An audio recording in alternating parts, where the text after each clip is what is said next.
Au nom du Père et du Fils et du Saint-Esprit. Amen. Viens, Esprit Saint, remplis les cœurs de tes fidèles et fais-les brûler du feu de ton amour. Ô Seigneur, envoie ton esprit et tout sera créé et tu renouvelleras la face de la terre. Bien-aimés dans le Christ, nous sommes aujourd'hui mardi 2 juin et l'Église nous donne de faire la mémoire facultative de Saint Marc Célin et Saint Pierre, martyr.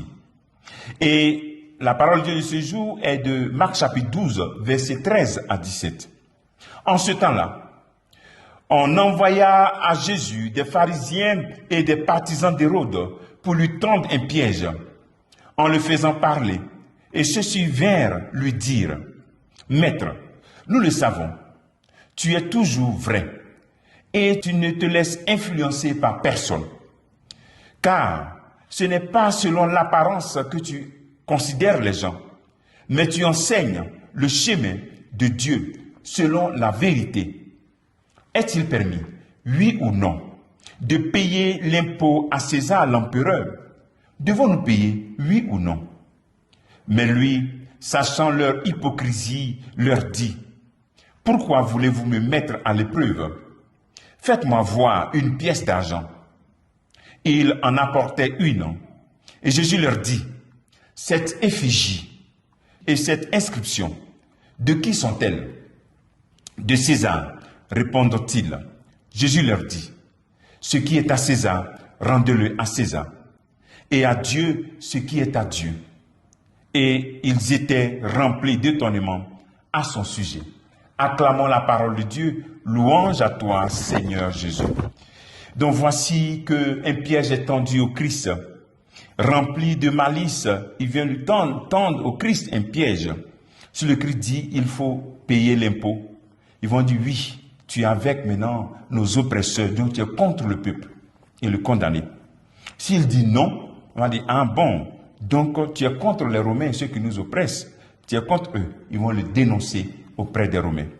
Donc c'est une question piège, une question remplie de malice. Le premier appel que nous pouvons nous faire en ce jour, c'est comment sont nos actions, nos attitudes. Est-ce que nous posons souvent des actions ou bien des questions malicieuses, remplies d'hypocrisie? Quelle est ton attitude face à l'hypocrisie? Aucun d'entre nous ne veut rencontrer quelqu'un d'hypocrite. Alors mais pourquoi es-tu hypocrite? Pourquoi ne cherches plus à retrouver ta vraie personne, ta vraie image telle que Dieu t'a créée? Sors de l'hypocrisie, cela t'enfonce, cela te rend triste, tu n'es pas toi-même. Alors, un autre appel que le Christ peut nous faire en ce jour à travers cette parole, c'est qu'en dénonçant leur hypocrisie, le Seigneur les invite à arrêter de bloquer l'accès à Dieu que le peuple doit avoir. Donc, ce qui est à Dieu, mon peuple, rendez-le à moi. Ne soyez pas une barrière pour que le peuple vienne à moi. Or, ces responsables étaient vraiment des barrières. Donc, c'est un appel. Quand tu es un serviteur, quand tu es engagé, ne sois pas une barrière pour que les gens voient Dieu. Ta vie ne t'appartient plus. Ta vie ne t'appartient plus. Ne pense pas que tu peux faire ce que tu veux. Tu es responsable de chorale, responsable de groupe ou association. Soigne ta vie. Ne sois pas une barrière pour que d'autres puissent voir la face de Dieu. Rendez à Dieu ce qui est à Dieu. Et à César ce qui est à César. Un autre appel que le Seigneur peut nous faire en ce jour. Rendez à César ce qui est à César. En tant que chrétien, réalise tes devoirs comme il se doit. Tes devoirs, réalise-les. Ne sois pas un hors-la-loi. Un chrétien n'est pas un hors-la-loi. Il est honnête et il est véridique. Rendez à César ce qui est à César et à Dieu ce qui est à Dieu. C'est aussi un appel à nous rappeler notre création. Le livre de la Genèse, chapitre 1er, verset 26 à 27, nous rappelle que nous avons été créés à l'image de Dieu.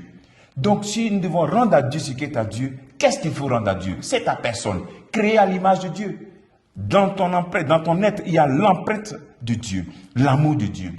Donc, Dieu a laissé son empreinte en toi, son image en toi, comme César a laissé son empreinte sur cette pièce. Alors donc, toi aussi, tu es appelé à donner toute ta vie à Dieu, à ne pas donner la moitié. Rendons à Dieu ce que nous sommes.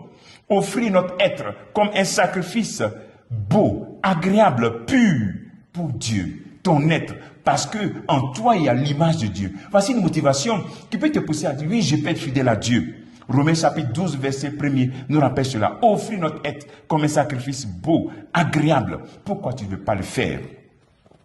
Et voici, il nous a donné notre être. Il nous a créé à son image. Et tu dois chercher à lui ressembler. Et Saint Augustin dit cette parole très forte et très belle. Tu nous as fait pour toi, Seigneur. Et notre cœur est sans repos tant qu'il ne se repose en toi. Tu nous as fait pour toi. Et notre cœur est sans repos tant qu'il ne se repose en toi. C'est vraiment très beau. Médite cette parole de Saint Augustin et vois comment est-ce que tu peux tout donner réellement à Dieu. Parce que tu es à Dieu. Donne tout à Dieu. Alors, le travail que tu fais ce jour, c'est de poser cette question ou bien de se demander qu'est-ce que tu peux rendre à Dieu de ta vie? Qu'est-ce que tu peux donner aujourd'hui comme sacrifice agréable? Et aussi, prends le temps pour rendre grâce. Pour rendre grâce parce qu'il t'a créé à ton image, parce qu'il a mis en ton être l'empreinte de son amour. Rends grâce. Que Dieu te bénisse. Au nom du Père et du Fils et du Saint-Esprit. Amen.